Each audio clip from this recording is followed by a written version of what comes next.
Qizlarjonlar, ozish jarayonida eng muhim organlarimiz bu jigar hisoblanadi. Jigar, o'pka va ichaklar.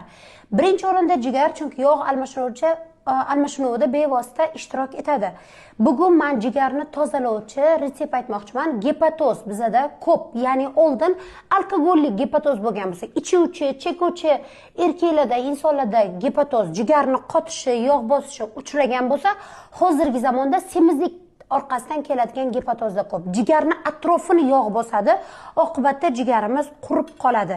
Shu uchun bizga oddiy bir dona qizil sabzi, sveji imbirdan kichkina bo'lakcha qirg'ichdan o'tkazamiz ikkalasini va asal kerak bo'ladi.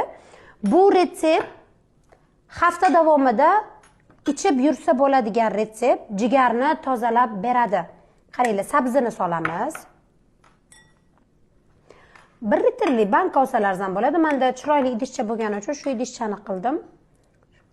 Даже bitta sabzi ko'p ham ekan. Va imbirni o'rtasiga sovolaylik, aralashishi osonroq bo'ladi.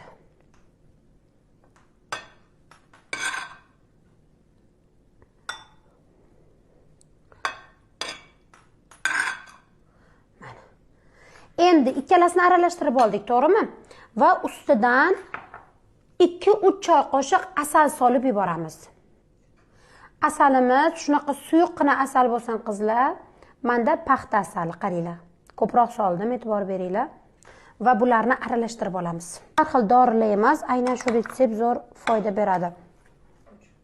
Retseptni aralashtirib oldim, ustini yopib, xolodilnikka saqlaganlaringizdan keyin 1 kundan keyin tayyor bo'ladi. Ochib olasizlar-da. Bir osh qoshiqcha, mana shu ko'rinishda ertalab nonushtadan oldin, kechqurun, kechki taomdan oldin, ovqatlanishdan oldin yeb orasalar bo'ldi. O'zidan suv ajratadi, o'sha suvni ham ichsalaringiz bo'ladi. Asosan jigarni tozalab, immunitetni ko'tarishga juda ham zo'r retsept. Yeb ko'rsalaringiz ham shunaqa priyatniy, tabiiy. Jigarni tozalashga ko'pchilik dori ichadi-da, lekin qizlarjonlar, dorini o'zi jigarga zarar. Chunki dorilardagi toksinni ham jigar baribir filtrlaydi.